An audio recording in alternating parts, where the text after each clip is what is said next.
get I don't care what paper is due, you that needs to be in the on the schedule. You need to be on the schedule.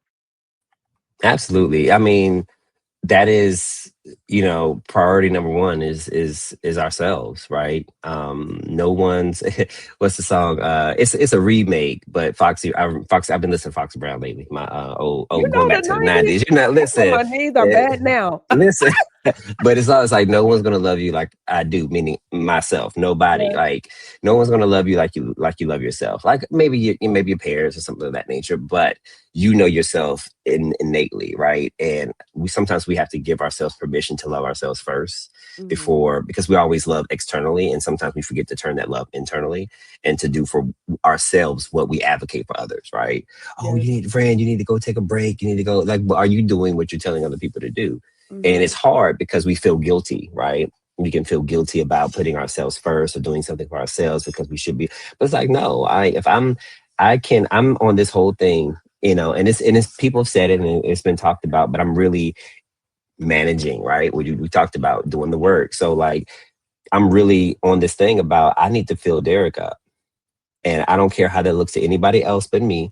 That's so And good. if you feel away, I ain't got nothing to do with me. That's your feelings. You need to manage that. Mhm. Because what I'm doing for me is allowing me to show up for the people I want to show up for and do the work that I do, but out Mhm. of my overflow, not out of my cup. And Ooh, I'm getting really stingy with that. I'm getting really like, yo, my cup is my cup. And yeah.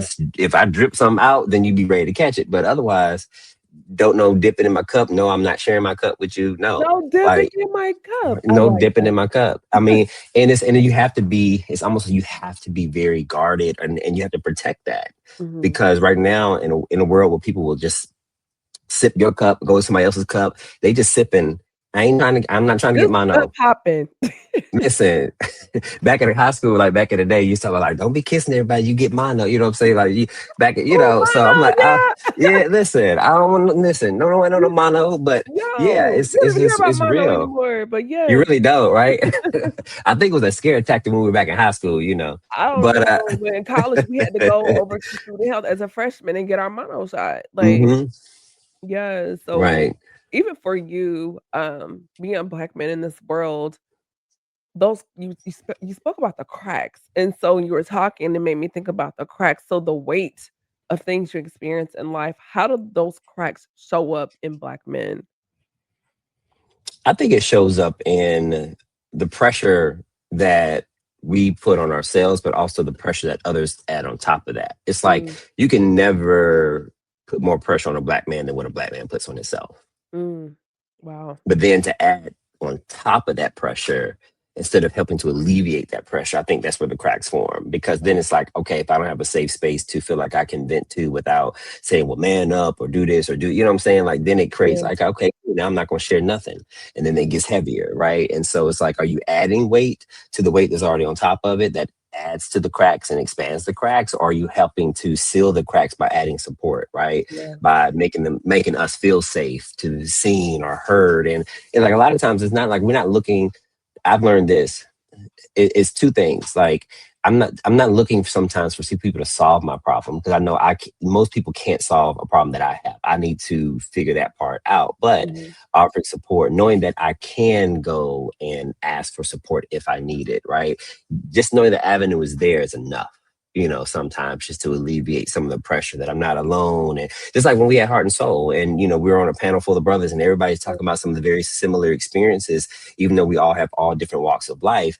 Just being in that room together alleviated some of the pressure, because it's like I'm not alone in some Yeah. of these things that I'm feeling and thinking, right? And to hear that from other men that look like you, and Yeah. that's one of the reasons why I love doing that and bringing that to you all because I feel like that space is needed for our brothers, hmm and I just wanna continue to curate a safe space for y'all to have those conversations because just even with that, um, as a woman just hearing the pressure, it's over the last few years doing it, it has really shifted how I interact with men, especially our hmm men. And just having that awareness and that emotional intelligence, we speak about it for ourselves, what we want, Yeah. but then how do I reciprocate those emotional needs to the men around me that are my brothers and hmm friends? Yeah. And then it opens a pathway because like although and we talk about this, the human experience is very similar across the board, right? Mhm. There's nuances and things that are different based on, race and gender and things of that nature, but as a human, a lot of the fundamental things are baseline. And so when we're able to open up dialogue, open up conversation, share rooms where we start to hear some of the similar things that we are all dealing with, again, same script, just different cast, different scenarios that it might be set in, but at the Mhm. baseline it's the same. It's like, then it creates more space for, black men and black women to have more conversations, honest conversations, safe conversations, and find more commonalities even between our communities, right? Because Yeah. they're so it can be very separating sometimes, Mhm. but under the surface is it's we're all in this thing together, right? We're all in this world together, and what I might have may be able to benefit and help you, and what you need from me and vice versa, what I need from you could be the healing things that we need. But because society, the world, even our own people sometimes can sow divisiveness within that community, instead of saying, hey, you know what, I'm feeling heavy, maybe my sister's feeling heavy too, or you saying, Mhm. maybe I'm stressed out, maybe my brother's stressed out too, let's figure this thing out, let's just talk, let's have a conversation, let's be safe, Yeah, so. and those little things, like, I know you and I text each other, we'll be like, "Hey, how you doing? Don't want Hmm. anything, just checking in. Are you good?" Yeah. And I just think those little nuances, can help, and so in that, um, Hmm. when was the last time you felt genuinely seen without having to explain yourself?